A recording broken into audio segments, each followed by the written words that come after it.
हम दिव्य लोकों की यात्रा पर निकल रहे हैं, जहां ईश्वर, सृष्टि और ज्ञान के गहरे रहस्य हमारा इंतजार कर रहे हैं। हमारी कहानी यमुना नदी के पवित्र तटों पर घटित होती है, जहां कृष्ण और अर्जुन, दो शाश्वत साथी, आध्यात्मिक चिंतन में डूबे बैठे हैं। अर्जुन, जो सदा जिज्ञासु रहते हैं, गहन समझ की इच्छा से कृष्ण की ओर मुड़ते हैं। अर्जुन का प्रश्न, छिपा हुआ सत्य, हे केशव। अर्जुन आरंभ करते हैं, आपने मुझे अनगिनत रूप दिखाए हैं और असीम ज्ञान साझा किया है, लेकिन अब मैं उस सत्य को समझना चाहता हूं जिसे ब्रह्मा, विष्णु और शिव जैसे महान देवता भी पूरी तरह नहीं समझ पाते। मुझे अपने शाश्वत दिव्य स्वभाव के बारे में बताइए।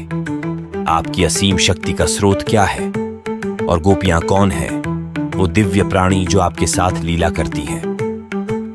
कृष्ण, जो ज्ञान के साक्षात रूप हैं, अर्जुन की जिज्ञासा पर मुस्कुराते हैं।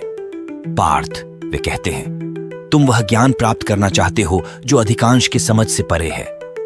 यह एक रहस्य है जिसे ऋषि और सिद्ध भी अभी तक पूरी तरह उजागर नहीं कर पाए हैं, लेकिन क्योंकि तुमने इसे इतनी निष्ठा से पूछा है, मैं तुम्हें इस दिव्य सत्य तक ले जाऊंगा। कृष्ण थोड़ी देर के लिए रुकते हैं, उनकी आंखें दिव्य प्रकाश से दमकने लगती हैं। मेरे वास्तविक रूप के सार को समझने के लिए तुम्हें पहले ललिता त्रिपुरा सुंदरी दिव्य मां शक्ति की मूर्ति का आशीर्वाद प्राप्त करना होगा। वह है जिससे यह ब्रह्मांड उत्पन्न होता है और जिसमें यह विलीन होता है। उनके आशीर्वाद के बिना यहां तक कि मैं भी इन परम रहस्यों को प्रकट नहीं कर सकता। ललिता त्रिपुरा सुंदरी की वंदना ब्रह्मांड पुराण के ललिता सहस्रनाम में गूंजती है, जहां उन्हें सृष्टि की सर्वोच्च शक्ति के रूप में पूजा जाता है। ओम ऐं ह्रीं श्रीं श्री ललिता त्रिपुर सुंदरी पादुकम पूजयामि नमः। इन शब्दों के साथ कृष्ण अर्जुन को एक दिव्य लोक में ले जाते हैं, जहां देवी ललिता निवास करती हैं, जो अपने रहस्यों को प्रकट करने के लिए तैयार हैं। हम चंद्रिका देवी चंद्रमुखी चंद्रिका महासरस्वती देवी महादेवी चतुर्मुखी सर्वज्ञा सर्वसिद्धा च सर्वाधाराधिकारिणी सर्वमंगल मंगल्ये सर्वसौभाग्यदायिनी। ललिता त्रिपुरा सुंदरी के साथ पवित्र साक्षात्कार। अर्जुन अब एक रहस्यमय समाधि में स्वयं को एक भव्य मंदिर के सामने खड़ा पाते हैं। हवा में दिव्य फूलों की सुगंध फैली हुई है और आकाश दिव्य प्रकाश से झिलमिला रहा है। मंदिर में ललिता त्रिपुरा सुंदरी स्वयं विराजमान है। उनकी सुंदरता 1000 सूर्यों से अधिक दमक रही है, जैसा कि ललिता सहस्रनाम में वर्णित है। सिंदूरारुण विग्रहां त्रिणयनान माणिक्य मौली स्फुरत तारनायक शेखरां स्मितमुखी मापीण वक्षोरुहां। वह मुस्कुराती हैं, उनकी आंखें दिव्य ज्ञान से भरी हुई हैं और अर्जुन से कहती हैं, तुम यहां कृष्ण की कृपा से आए हो अर्जुन, लेकिन मुझे बताओ, किस कर्म ने तुम्हें यह दुर्लभ अवसर दिलाया है? यहां तक कि देवता, महान देवता भी इस स्थान को देखने की लालसा रखते हैं, फिर भी तुम आज मेरे सामने खड़े हो। विनम्र होकर अर्जुन झुकते हैं। दिव्य मां, यह कृष्ण की कृपा से ही है कि मैं इस पवित्र लोक तक पहुंच पाया हूं। मैं आपके मार्गदर्शन की इच्छा करता हूं ताकि मैं उनके दिव्य स्वभाव के रहस्य को समझ सकूं। देवी का निर्देश। देवी अर्जुन की ओर गहराई से देखती हैं और उन्हें निर्देश देती हैं, जाओ, कुलकुंड के पवित्र जल में स्नान करो और मेरे पास शुद्ध होकर लौटो। तभी तुम उस ज्ञान को प्राप्त करने के योग्य बनोगे जिसे तुम खोज रहे हो। जैसे ही अर्जुन पवित्र सरोवर में प्रवेश करते हैं, परिवर्तन शुरू हो जाता है। जल से निकलते समय वह खुद को अपने योद्धा रूप में नहीं पाते, बल्कि एक दिव्य गोपी के रूप में जो कृष्ण की दिव्य साथी हैं। उनका पूरा अस्तित्व अनुग्रह, सुंदरता और शांति से भरा हुआ है। यह परिवर्तन उनके अहंकार के त्याग और शुद्ध भक्ति को अपनाने का प्रतीक है। जो कोई भी उच्चतम आध्यात्मिक सत्य प्राप्त करना चाहता है, उसके लिए यह आवश्यक कदम है। इस क्षण में हमें भगवद गीता के इस उपदेश की याद आती है 10:8 अहम सर्वस्य प्रभवो मत्तः सर्वं प्रवर्तते इति मत्वा भजन्ते मां बुधा भाव समन्विताः। मैं सभी आध्यात्मिक और भौतिक लोकों का स्रोत हूं। सब कुछ मुझसे ही उत्पन्न होता है। जो इसे पूरी तरह से जानते हैं वे मेरी भक्ति में लीन हो जाते हैं। अर्जुन, जो अब अर्जुनी बन गए हैं, दिव्य लोक में और भी गहराई तक जाते हैं, जहां उन्हें अन्य गोपियों से मिलवाया जाता है जो उन्हें खुशी के साथ स्वागत करती हैं। उन्हें एक और पवित्र सरोवर में स्नान करने के लिए कहा जाता है।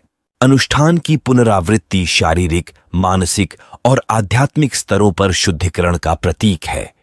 गोपियों में से एक अर्जुन को एक पवित्र मंत्र उपहार स्वरूप देती है, एक गुप्त अभिव्यक्ति जो उन्हें राधा के और करीब ले आती है, जो कृष्ण की शाश्वत संगिनी है। ओम राधा कृष्णाय नमः। इस मंत्र की शक्ति के माध्यम से अर्जुन का चेतना परिवर्तन शुरू हो जाता है। अब वह सांसारिक चिंताओं से बंधे नहीं रहते, बल्कि वह राधा और कृष्ण के बीच दिव्य प्रेम और शाश्वत आनंद से जुड़ जाते हैं। दिव्य प्रेम का सार कथा के इस बिंदु पर स्वयं राधा प्रकट होती है। उनकी उपस्थिति अद्वितीय है, जो संपूर्ण ब्रह्मांड को सौंदर्य और अनुग्रह के प्रभामंडल से भर देती है। कई शास्त्रों में, जैसे गर्ग संहिता और ब्रह्मवैवर्त पुराण में, राधा को कृष्ण की आत्मा के रूप में वर्णित किया गया है, जो शरीर और आत्मा दोनों में उनसे अविभाज्य हैं। राधा कृष्ण प्रणय विकृतिर ह्लादिनी शक्तिर अस्माद। राधा कृष्ण के प्रेम का रूपांतरण है और उनकी आनंद देने वाली शक्ति है। राधा मुस्कुराती हैं और अर्जुन से कहती हैं, तुम्हें कृष्ण की कृपा प्राप्त हो चुकी है और अब मैं तुम्हें एक मंत्र दूंगी जो उनके स्वभाव के दिव्य रहस्य को उजागर करेगा। वह पवित्र शब्दों को अर्जुन के कानों में फुसफुसाती है और अर्जुन ध्यान में गहरे जाकर उन्हें दोहराते हैं। कृष्ण का सच्चा रूप इन मंत्रों की शक्ति और अनगिनत घंटे के ध्यान के माध्यम से अंततः अर्जुन कृष्ण के दिव्य रूप के सामने आते हैं। कृष्ण अब परम दिव्य के रूप में प्रकट होते हैं। उनका शरीर 1000 सूर्यों के तेज से दमकता है, जैसा कि विष्णु सहस्र नाम में वर्णित है। दिव्य सन्निभम दिव्य सुंदर विग्रहम। उनका रूप दिव्य और प्रकाशमान है, स्वर्ग में किसी भी चीज से अधिक सुंदर। कृष्ण मुस्कुराते हैं, यह जानकर कि अर्जुन ने आध्यात्मिक समझ के शिखर को प्राप्त कर लिया है। अर्जुन, वे कहते हैं, जो तुम अभी देख रहे हो वह मेरा सच्चा रूप है, जो सृष्टि का शाश्वत स्रोत है। जो रहस्य तुमने खोजा वह अब तुम्हारे सामने प्रकट हो गया है। अब तुम केवल मेरे युद्ध के साथी नहीं हो, बल्कि उस दिव्य लीला के साक्षी हो जो ब्रह्मांड को बनाए रखती है। लेकिन जैसा कि सभी दिव्य अनुभवों का अंत होता है, इसका भी अंत होना था। कृष्ण अर्जुन से कहते हैं कि वह एक और बार एक सरोवर में स्नान करें, और जैसे ही वह बाहर आते हैं उनका दिव्य रूप समाप्त हो जाता है। अब वह अर्जुनी नहीं, बल्कि फिर से अर्जुन नश्वर योद्धा बन जाते हैं। उनके चेहरे से आंसू बहने लगते हैं, क्योंकि वह महसूस करते हैं कि दिव्य लोक में कृष्ण के साथ जो निकटता उन्होंने अनुभव की थी वह अब खो गई है। कृष्ण अर्जुन का दुख देखकर उन्हें गले लगाते हैं। शोक मत करो मेरे मित्र, वे कहते हैं, तुम्हें वह उपहार दिया गया है जो कुछ ही अन्य लोगों ने प्राप्त किया है।